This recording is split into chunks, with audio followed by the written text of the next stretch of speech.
I think that's it. Can you guys hear me? Testing, testing. I think we're live.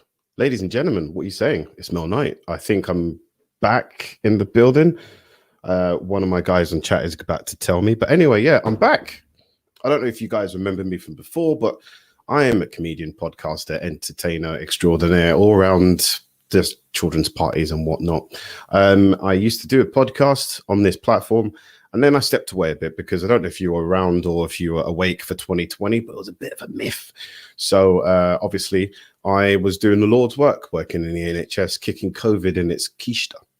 But now that there's a bit more downtime, rates are down, everyone's getting jabbed, everyone wants to go on holiday, I suppose. So I thought, let me reaffirm my focus and get back to where I belong, which is creating content. As you can see in the background, that is none other than Ultra Instinct Goku, who's probably just blasted someone with a Kamehameha. Yes, everyone, anime is one of my loves. And that leads me to my second love, which is the wonderful Tottenham Hotspurs. As you can see there, Kane and Son, and last but not least, the new member of the trifecta, Gareth Wells, or Gareth Bale. I just call him Gareth Wells because it sounds funny. Yeah, what can I say? Should we start right there then, I suppose? Like, talk about what you know. And I know Tottenham Hotspur, I've done a madness. We had 5 games with not a win at all, just L after L after L. It was a really bad period. And it looked like Mourinho was finished. Everyone was talking about is the manager done or the players done. But I'm not really a reactionary fan. I mean, there's 38 games in the season. You just wait until the end of the season and you see where you end up. And if this is the beginning of like the next turn of form, if we go on a run, I would like that very much. I would like Gareth Bale to start maybe every game, but I know he's like getting up there. He's like 31, 32. So I want us to kind of not treat him in cotton wool, but just give Gareth Bale all the opportunities he needs to thrive, which means give him all the conditions, give him all the time he needs, give him all the training, the cardio, all of the sports science, all that shit. And yeah, hopefully Mourinho doesn't start talking about other stuff like, you know, oh, he's training, he wasn't doing this, he wasn't doing that. Yeah, just stick to coaching, bro, because I don't want to see that version of Mourinho. I think we all witness what happens after he's been at a club for a while. The wheels can tend to fall off, so let's try and avoid that at all costs. But yeah, Spurs are looking good, and I'm not going to talk about it too much because obviously this was an announcement, just to let you know I'm back. But I will be doing a weekly kind of football fan show to talk about my love, which is Tottenham. I was born literally across the road from White Hart Lane Stadium. So it's not that I just, you know, looked at the table and was like, oh, look, Tottenham are sourcing. They're in the Champions League final. No, I've been a fan of theirs, unfortunately, for a long time. Let me quickly see. I think we've got to show this one up here. Hey fam, Dark Azure is here, yo. Wagwan to Dark Azure, my boy. Everyone, you will be hearing a lot from this brother because he knows his NBA, and I don't really. I know Lakers, I know Miami Heat, I know my Boston Celtics, but every once in a while I might throw in an accumulator. So yeah, that's my boy, and he's one heck of a poet. So shouts out to Dark Azure. And shouts out to anyone else who's watching. But yeah, so I'm going to start off with a sports kind of blog, I suppose, just to talk about Spurs and football in general, because it's one of my passions. I love football. And then secondly, I mentioned anime. That's going to be another thing. Obviously, I'll do some reviews and definitely play some anime games, which leads me, lovely little segue, into my next portion of what the channel is going to be. I'm going to be playing a bunch of games because what would I be if not a big Peter Pan version of a grown-ass man? I'm never going to grow up. I love video games. I think video games are great for hand-to-eye coordination. Great if you're in a doghouse with your missus and you want to be able to occupy yourself. It's just great all around. I love video games. In fact, I've got games on my phone. I've got old school games. I've still got like an N64, a Nintendo GameCube. So I reckon the gaming part of this channel is going to be just as big because I'll be looking at games past and present, obviously with an eye of the future, looking at what's coming up. But I'm also really going to talk about some of the games that I just think are very underrated, or at least games that are favorite to mine, but most people have never played. And now with the rise of emulators and Raspberry Pis and all kinds of stuff, everyone will be able to appreciate what I would consider one of those all-time great games. So, yep, look out for that. And obviously there will be some streaming. If anyone who's actually got a certain game or genre that they want me to play or a certain title, why don't you just leave it in the comments below, and I'll be able to take a look at it. Admittedly, I'm going to start off with sports because, as I think I mentioned before, I'm a big fan of sports, and I think we're going to do some boxing. Canelo fought a guy called Yildirim very recently, and I know what most people are thinking. Who's Yildirim? Exactly, that's what I thought as well. I had to do a little bit of research, and let's face it, it wasn't really worth it because I knew Canelo had this. Canelo's probably the great right now, seeing how Floyd Mayweather has retired. There isn't anybody else who I think has got that kind of pull, so to speak. Yeah, I think the boxing genre is one that's really untapped. In fact, in just a little off-topic segue here, I was going to play Fight Night Champion, which for now, or at least for a while, has still been the best boxing game available. Now, you can pick this up from Xbox Live and I think PlayStation Store. And it's an old title. I mean, it came out in the Xbox 360 around, dare I say it, 2012. So it could be 18 years old. Jesus Christ. Hopefully it's not that old. But it's an old game. It's been out for a long time, a very long time.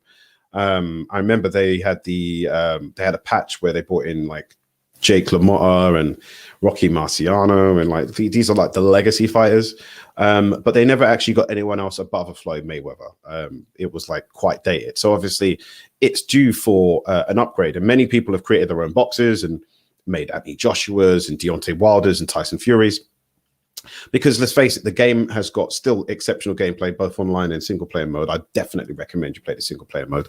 That's when EA Sports gave a shit about making games. Sorry for the swearing.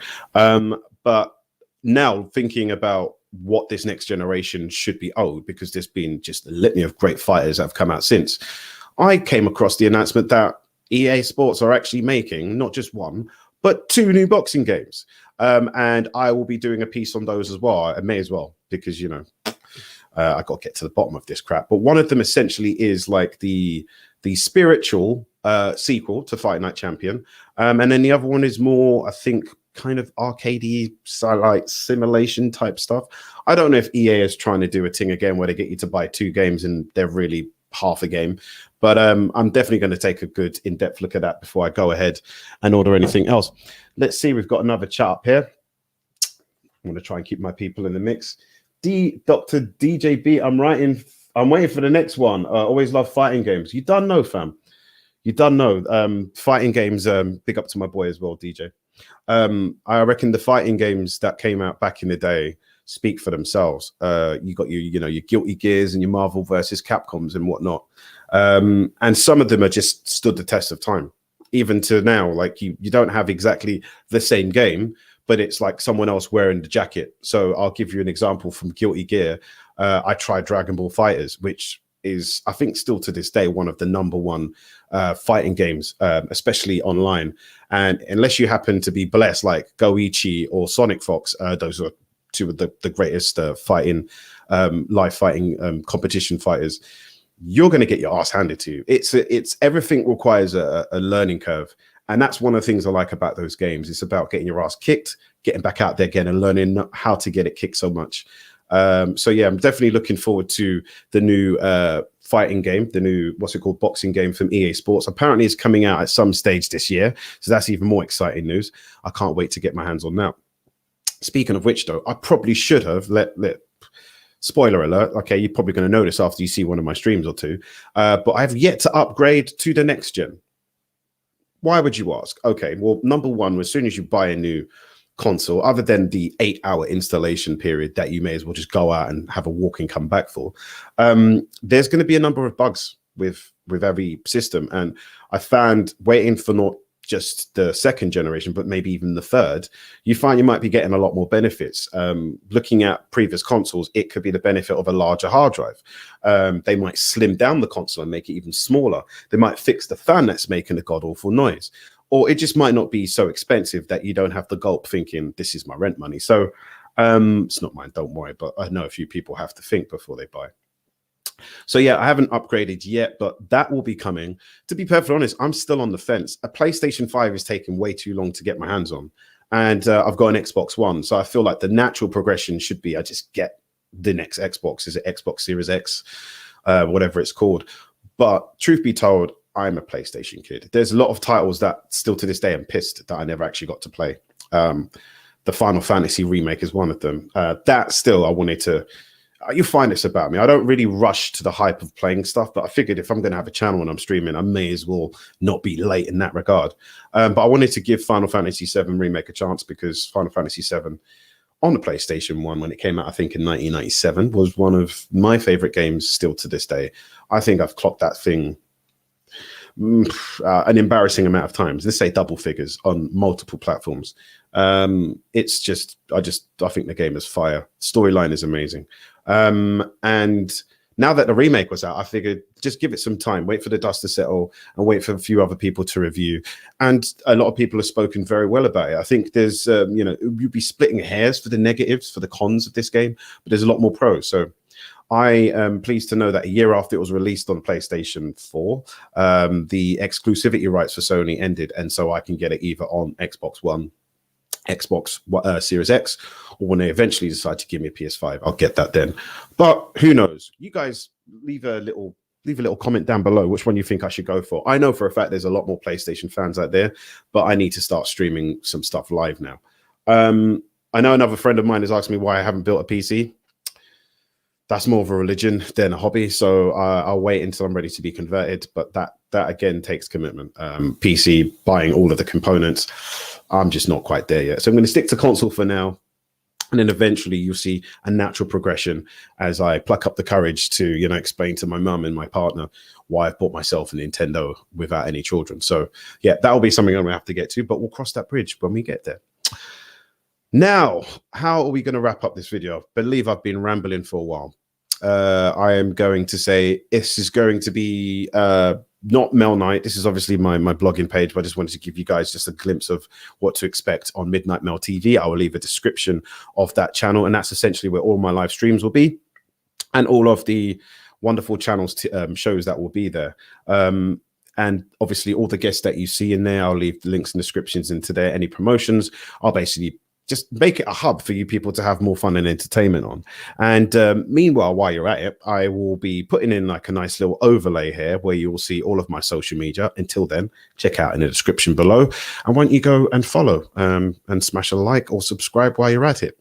And on that note, this has been maybe a really, really quick test shoot, but I just need to see what my tech is saying. There's a lot of lights going on here. I wish I could show you my setup, but there's also a kebab on the table as well, which I'm embarrassed about. So let me just scoff that off as well. And then once this is uploading, I will then hopefully be jumping over to Midnight Mel TV and be doing one of the first of many football videos. So without further ado, ladies and gentlemen, thank you so much for joining, watching. And if you have already, thank you for liking and subscribing, and I will see you all soon. Peace.